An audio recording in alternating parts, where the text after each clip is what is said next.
की तैयारी क्या? नाम की कमाई जिसे भजन कहते हैं।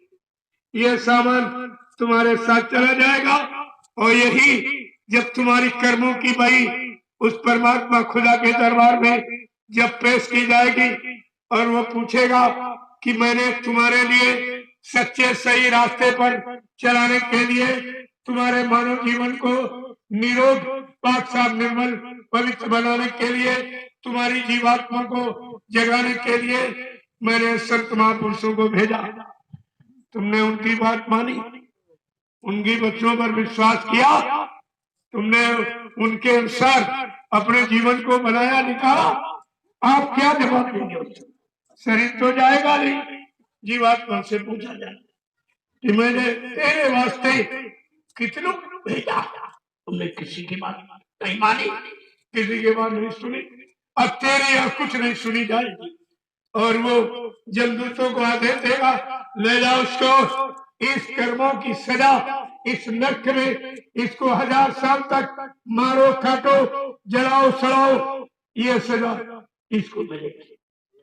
और आपको तो कुछ पता नहीं है, संत महापुरुषों की जीवात्मा की दिव्य आंख और दिव्य कान खुला है, जिससे वो भूत भविष्य वर्तमान और आगे पीछे और सारे लोगों को वो देख रहे हैं। और ये जीवात्मा की जो दुर्दशा हो रही इसको भी अपनी दिव्य आंख से देख रहे हैं। और उसके रोने चीखने की आवाज जो हजारों मील तक वहां जाती, वहां कोई सुनने वाला नहीं, लेकिन अपने दिव्य कान से उसकी ये दुख दर्द भरी आवाज को भी सुनती। तभी आकर मृतलोक मंडल में हम सब जीवात्माओं को जगाने लगे, चिताने लगे, अरे होश में आ जा, मैं आगे तेरी कितनी बार दुर्दशा हुई और फिर ये दुर्दशा से अपने आप को बचा देंगे।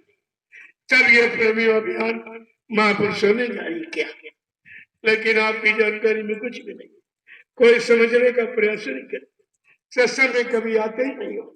अरे अगर बच्चा रोज स्कूल जाता तब तो फेल ही हो जाता, और तुम्हारा ये आध्यात्मिक विद्यालय कभी कभी लगता उसमें भी आपकी उपस्थिति नहीं, कोई 3-3, 4-4 साल हो जाता, कभी आते नहीं, तो इनको मिलेगा क्या? ये समय पर क्या कह सकेंगे कि तुमने अपने मालिक के लिए क्या किया? चलो कुछ नहीं किया, जहाँ हो रहा था वहां शरीर ले जाके नहीं जा पाए और बच्चों को सुन नहीं पाए और आगे प्रेमियों को बता भी नहीं पाए। आप क्या जवाब दोगे? यह सब पूछा जाएगा, तुमने गुरु के लिए क्या किया? चुपचाप घर में एकदम कायरों की तरह बैठ गया, क्या तुम्हारी मर्दानी है? नाम डाल लेने का, गुरु के वचन सुनने का, गुरु बनाने का तुम्हारा मतलब क्या निकला? अपने गुरु की सच्चाई नहीं कर सकते, इतने डरपोक, इतने कायर, तो तुम्हारे जमीन पर रहने का मतलब क्या है? इसलिए गोस्वामी महाराज ने रामचरितमानस के उत्तरकांड में एकदम स्पष्ट कहा है कि जिन्हें रीन मानस धोए अते कायाल कलिकाल भिगोए। जिन्होंने समय के सदगुरु को पाकर उनकी सत्संग गंगा में नहाकर अपने मन की गंदगी, शंका, संदेह, भूल कुफर को नहीं हटा पाया, वो मानो इस पृथ्वी पर भार रूप है और कलयुग में कायर है। कायर आपको ये कहा, तो तुम्हें शर्म नहीं आती जरा सा भी? अपने समृद्ध मालिक की सच्चाई कहने में तुमको डर लगता है? वो झूठ बोलने वाले कितना झूठ का प्रचार कर दिया और तुम सत्य कहने वाले एकदम छिपके बैठ गए। चलो तुम्हें डर है, लेकिन जहाँ ऐलान हो रहा खुले मन से, वहां तो आपको आना चाहिए। वही आप शामिल शरीक हो जाओ तो कम से कम इस गुरु के अपराध से तो बच जाओगे। जय गुरुदेव। प्रेमियों, ये पुरानी रस्म रिवाज है, लेकिन कोई हुड़दंग नहीं करता, कोई गंदगी किसी पर नहीं डालो। ये भक्तों का पर्व, भक्त प्रहलाद उनकी भक्ति की मर्यादा को कायम रखते, एक दूसरे के गले तो आप मिलोगे, छोटा बड़े के पैर छुएगा, बड़ा छोटे को आशीर्वाद। महिलाएं महिलाओं में, कन्याएं कन्याओं में, पुरुष पुरुषों में, ये सब ये मर्यादित कार्यक्रम है। इस मर्यादा को बनाए रखिए। अब आप एक दूसरे के गले मिलो। ये मिट्टी यहीं से उठा लो जिस पृथ्वी पर पैदा हुए। ये भारत भूमि ऋषि मुनियों की तपोभूमि, तपस्या करके इसको पवित्र किया है। अवतारी शक्तियों की कर्म भूमि है और संत महापुरुषों की योग भूमि है। ये सम्मिश्रण है। ये मिट्टी से बनकर कोई चीज, इसी मिट्टी पर पैदा हुए हो, इसी पर जीवन यापन कर रहे हो। यही धरती आपको भोजन जीवन शक्ति दे रही है और इसी में तुम्हारा पंच भौतिक शरीर ये लय हो जाएगा। इसलिए यही की मिट्टी ले लो और सबके मस्तक तिलक, ये तिलक करना कि ये जगह जीवात्मा की, इसको गंदा मत होने देना। ये इशारा है, ये टिक मार्क जो बताया जाता है, ये जीवात्मा के घाट बताने का। कोई ऐसा गोल लगाता है, ये है टिक मार्क गोला दिया, यहाँ पर जीवात्मा। कोई लंबा लगाता है कि जीवात्मा को यहाँ से जगा के और ऊपर के लोगों में और उसके घर में पहुंचाना, ये तिलक का इशारा ये है। लेकिन ये बेचारे लोग लगाते लोग मिटा देते, रोज लगाते रोज मिटा देते। मतलब न लगाने का और न मिटाने के, इनको मतलब समझ में नहीं आता। इसलिए कोई गंदगी, कोई कीचड़ कीचड़, ये शुद्ध पावन पवित्र पर्व है, इसको गंदा नहीं करना। जिन लोगों ने गंदगी की वो सब मारे गए। ये राक्षस इसीलिए बंद हुआ। आपको कोई ऐसा काम थोड़ी दोहराना। सब लोग प्रेम का मोहब्बत से मिलो और ये 1 बजे से सब पूरा करो। इसके बाद सब लोग स्नान करिए और 3:30 बजे फिर आप उपस्थित हो जाइए।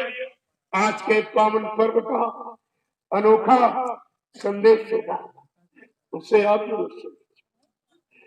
अब आप ये प्रेम प्रतीक का आहार व्यवहार, ये सब पारस्परिक प्रेम प्यार मोहब्बत को बनाए रखने वाला।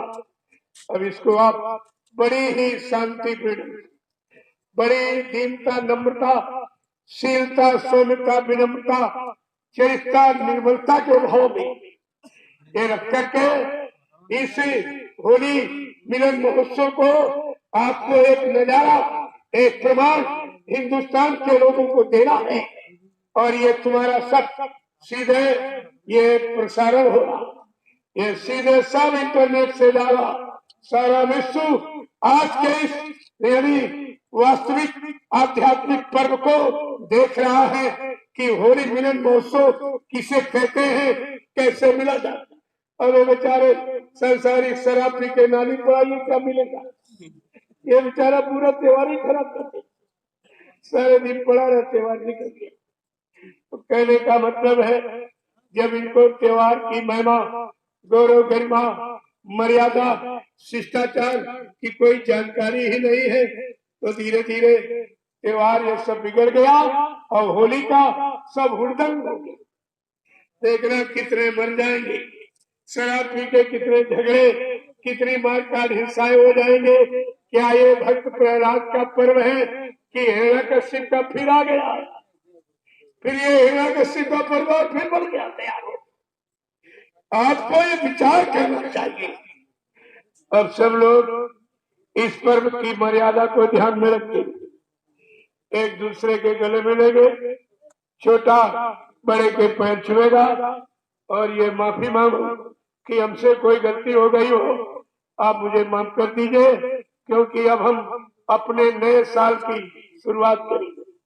पिछड़ा माफ हो जाए, अरे जब तुम कहोगे माफी तो वो दयाल की तरफ से होगी, लेकिन आदेश आपको हो रहा, आपको आदेश का पालन करना चाहिए।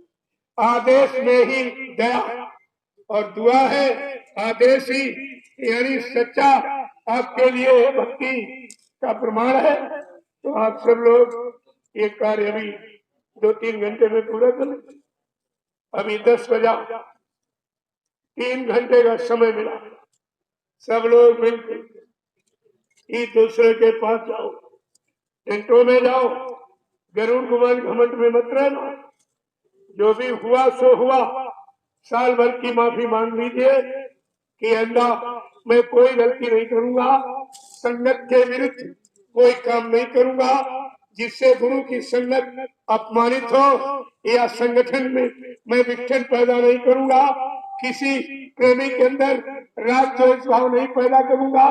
ये सब संकल्प लेके आज होली मिलन महोत्सव पर्व को आपको साकार बनाना।